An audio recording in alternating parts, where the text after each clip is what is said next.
Assalamualaikum warahmatullahi wabarakatuh. Perkenalkan, kami dari kelompok 2, tim Konseling Bunda, yang akan presentasikan hasil tugas untuk memenuhi ujian tengah semester e-commerce lanjutan. Perkenalkan, yang pertama yaitu saya, Khalifah Rizky dengan NIM 2857. Selanjutnya, perkenalkan saya Alfitria Nurfadia, NIM 2111-948. Saya Trinoviana, NIM 2809. Saya Agus Ali Awaludin, NIM 2893. Saya Fisna Chandra Fiutin, NIM 3015. Saya Rendra Mukti Saputra, NIM 3000. selanjutnya adalah presentasi dari kelompok kami. Pertama, masalah yang ada di pasar. Kita membahas tentang deskripsi masalah. Deskripsi masalah apa saja sih yang telah kami analisis dalam membuat sistem aplikasi konseling Bunda ini? Yang pertama adalah seorang bunda yang dibatasi kesibukannya, dan yang kedua para bunda yang belum berpengalaman dalam merawat balitanya. Dengan pengetahuan yang minim, pengalaman yang kurang, bahkan seorang bunda yang sangat dibatasi kesibukannya, sangat dibatasi waktunya, jaraknya, dia harus duduk diam di rumah tanpa berkonsultasi dengan orang lain, tanpa berbincang-bincang dengan teman-temannya mengenai perawatan balitanya. Itu akan sangat sulit untuk para bunda yang baru pertama kali menjadi seorang ibu dalam mengamati perkembangan tumbuh kembang balitanya. Nah, dampak masalah ketika para bunda itu belum memiliki pengetahuan yang cukup, belum memiliki pengalaman yang kuat, gitu, akan berdampak pada balitanya. Yang pertama adalah tumbuh kembang balita tidak terjaga atau kurang baik. Kemudian ketidaktahuan pasti penyebab penyakit yang dialami pada anak, karena tidak menutup kemungkinan ketika para bunda tersebut tidak tahu menahu apa sih yang sedang dialami oleh balitanya. Kenapa balita saya begini? Kenapa kok begini? Apakah tubuh kembangnya kurang ataukah bagaimana? Sudah normal atau belum? Seperti itu. Jadi akan membuat dampak atau masalah dalam ketidaktahuan atau kurangnya pengalaman bunda tersebut ketika pertama kali memiliki balita. Nah, solusi yang kami tawarkan yaitu kami membuat sistem aplikasi konsultasi online yang memberikan layanan kesehatan perawatan balita, baik itu meliputi gizi, psikis, perkembangan balita, pokoknya yang berhubungan dengan kesehatan perawatan balita supaya tubuh kembang balita tersebut normal dan terjaga dengan baik. Mengatasi masalah tersebut bukan hal yang sulit. Kita telah membuat suatu aplikasi konsultasi yang dapat diakses oleh para bunda agar dapat mengkonsultasikan masalahnya dengan dokter yang ahli. Para bunda akan sangat mudah untuk berkonsultasi dengan dokter yang ahli lewat sistem aplikasi konsultasi online ini, atau kami menamakannya itu konseling bunda. Seluruh keluhan, seluruh unek-unek dari para bunda akan diatasi oleh para dokter yang sudah kami sediakan di sistem aplikasi tersebut. Kemudian, nilai tambah apa sih yang ada dalam sistem aplikasi ini? Yang pertama adalah aksesibilitas yang fleksibel, yang kedua ada privasi data yang terjamin, dan yang ketiga informasi yang lengkap. Yang pertama, aksesibilitas yang fleksibel. Dalam ruang sistem konsultasi online tidak perlu membutuhkan waktu yang lama, jarak yang panjang, tempat yang luas, tidak perlu, hanya menyediakan kamera HP saja, atau dengan konsep video call ataupun Zoom meeting seperti itu. Jadi lebih efektif dan efisien. Kemudian privasi data anak akan terjamin, karena kebanyakan atau umumnya untuk para bunda yang baru pertama kali memiliki balita itu akan malu ketika balitanya itu mengalami hal yang tidak biasa. Ketika balitanya itu mengalami kelainan, mengalami penyakit yang tidak biasa, ibu itu atau bunda itu akan malu mengonsultasikan kepada tetangganya, kepada keluarganya, karena takut bahwa balitanya itu nanti akan diejek atau akan dibully atau akan dijelek-jelekan, direndahkan di masyarakat. Jadi dalam sistem aplikasi ini privasi balita bunda akan terjaga dan akan diketahui oleh dokternya saja, dan dokter tersebut akan memberikan solusi yang terbaik dalam penanganan masalah atau keluhan dari bunda tersebut. Kemudian informasi yang lengkap itu adalah informasi dari dokter yang berpengalaman. Kami sudah bekerja sama dengan dokter yang sudah bersertifikat, sudah terbukti memiliki pengalaman, dokter yang sudah ahli, dokter spesialis seperti itu. Jadi jangan diragukan lagi untuk segera download sistem aplikasi konseling bunda ini ketika Anda akan memiliki balita untuk pertama kalinya. Nah, selanjutnya akan dibahas oleh teman-teman saya. Materi yang selanjutnya adalah analisis pasar.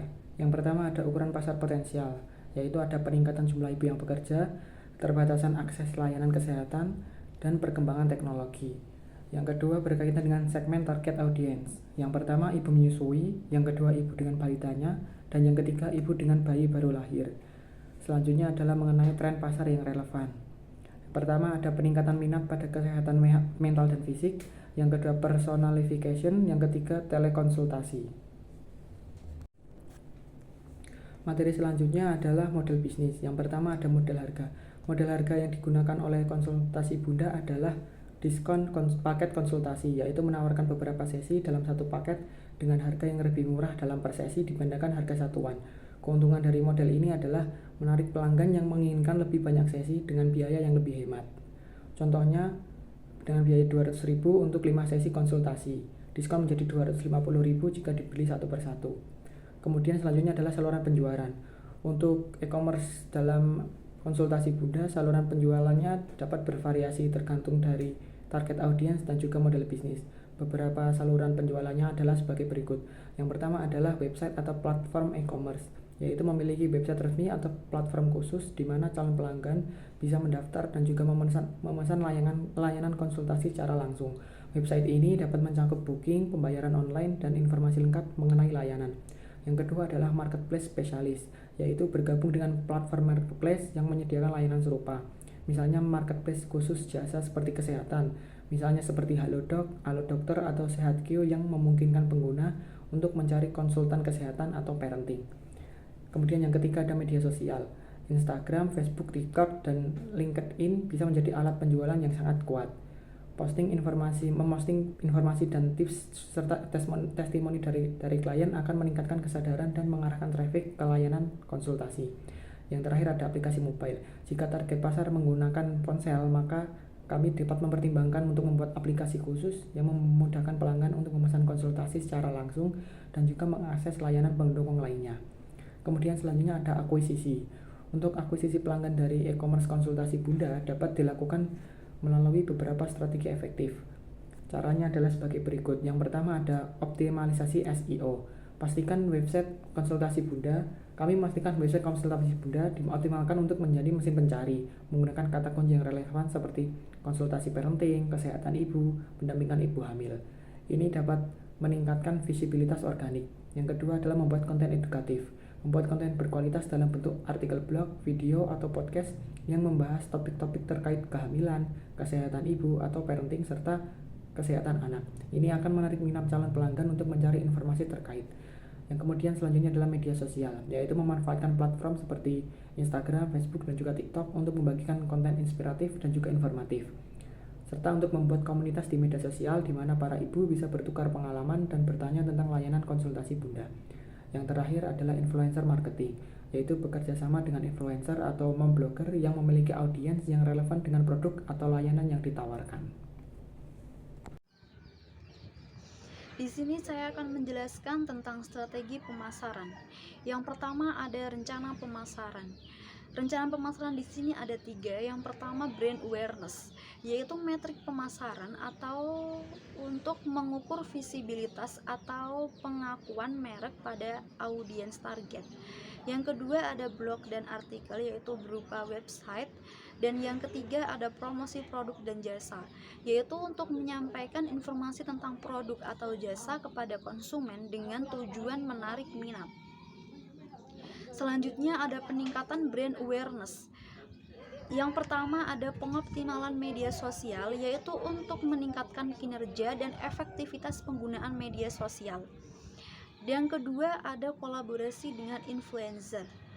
Maksudnya berkolaborasi dengan influencer di sini yaitu strategi pemasaran digital yang berkolaborasi dengan influencer media sosial atau konten kreator untuk mempromosikan produk atau layanan kami agar bisa meningkatkan jangkauan, kredibilitas, dan otoritas merek.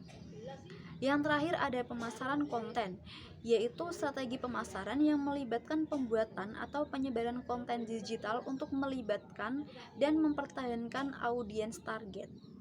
Selanjutnya ada metric engagement.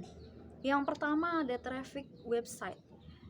Traffic website yaitu untuk mengetahui jumlah pengunjung atau pengguna yang mengunjungi website dari konsultasi Bunda. Yang kedua ada conversion rate, yaitu metrik pemasaran yang menunjukkan persentase pengunjung yang mengunjungi atau melakukan tindakan tertentu di situs web konsultasi Bunda. Dan yang terakhir ada email engagement atau keterlibatan email, yaitu tingkat interaksi pelanggan dengan email yang mereka terima. Email engagement juga merupakan metrik penting untuk mengukur keberhasilan dan efektivitas pemasaran. Selanjutnya ada analisis kompetitor. Analisis kompetitor ini memiliki pesaing utama.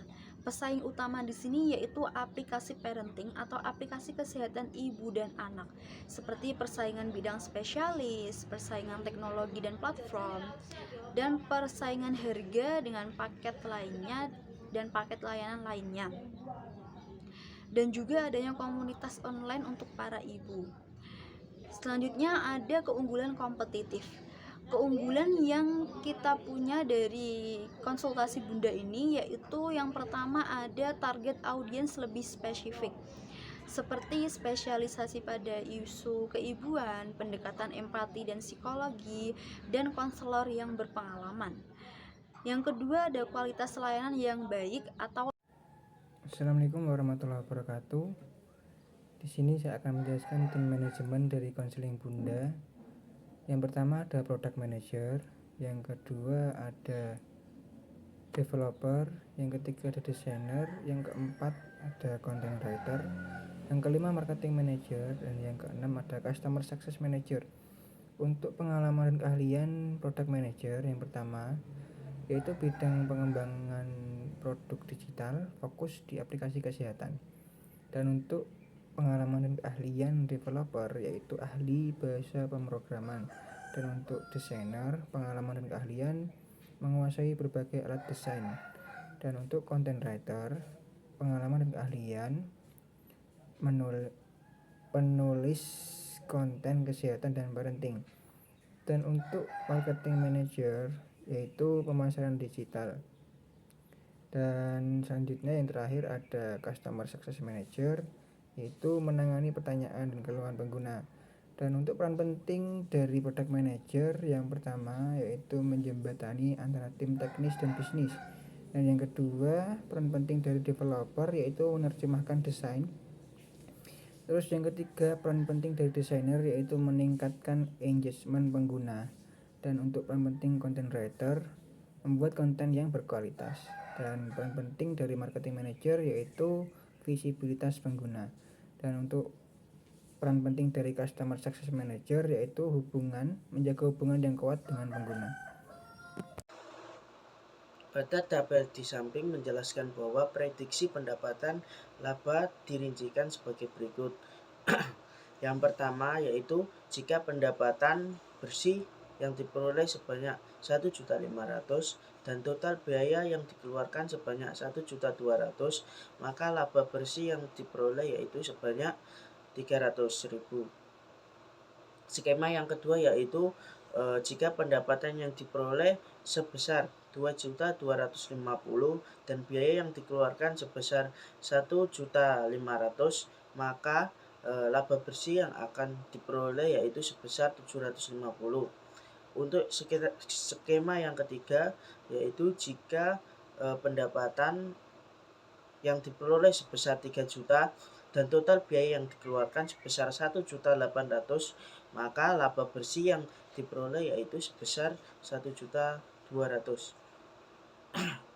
Dari label tersebut diprediksi bahwa pertumbuhan penggunaan akan meningkat sebanyak 20% setiap bulannya. Begitu pula dengan diimbangi pendapatan yang diprediksi akan meningkat sebanyak 15 setiap kuartalnya. Untuk penggunaan dana akan dialokasikan kepada 3 aspek. Yang pertama yaitu sebesar 30% untuk perkembangan produk, yang kedua yaitu 50% untuk pemasaran, dan yang ketiga yaitu sebesar 20% untuk operasional. Sekian. Saya akan menuliskan informasi kontak. Nomor telepon 082326058192. Email www.konselingbunda.co.id. Untuk IG konseling_bunda. Selanjutnya, investasi atau kolaborasi. Yang pertama, evaluasi benaran dalam bisnis konseling bunda. Ini melibatkan menilai apakah layanan yang ditawarkan sesuai dengan kebutuhan dan harapan target pasar. Misalnya, para ibu yang mungkin membutuhkan dukungan psikologis, parenting, atau kesehatan mental. Yang kedua, due diligence. Dalam konteks bisnis konseling bunda adalah proses evaluasi menyeluruh yang dilakukan untuk memastikan bahwa bisnis ini berjalan dengan baik, sesuai standar, dan bebas dari potensi masalah yang mungkin terjadi. Yang ketiga, penentuan model kerjasama pada bisnis konseling bunda, seperti melibatkan perencanaan dan alokasi sumber daya yang dibutuhkan untuk memulai dan menjalankan layanan konseling. Model ini dapat berupa uang, aset, atau sumber daya lain yang diperlukan untuk mendukung operasional dan perkembangan bisnis konseling bunda ini. Selanjutnya, penentuan pembicaraan strategi jangka panjang. Dalam bisnis konseling bunda ini, terutama bagi segmen para bunda, merujuk pada proses perencanaan jangka panjang yang bertujuan untuk mencapai visi dan misi bisnis dalam membantu para ibu. Selanjutnya, penentuan pembicaraan strategi jangka panjang. Dalam bisnis konseling bunda ini, terutama bagi segmen para bunda-bunda, merujuk pada proses perencanaan jangka panjang yang bertujuan untuk mencapai visi dan misi bisnis dalam membantu para ibu. Sekian, terima kasih dari presentasi. Mohon maaf jika ada kesalahan. Wallahul muwaffiq ila aqwamit thoriq. Wassalamualaikum warahmatullahi wabarakatuh.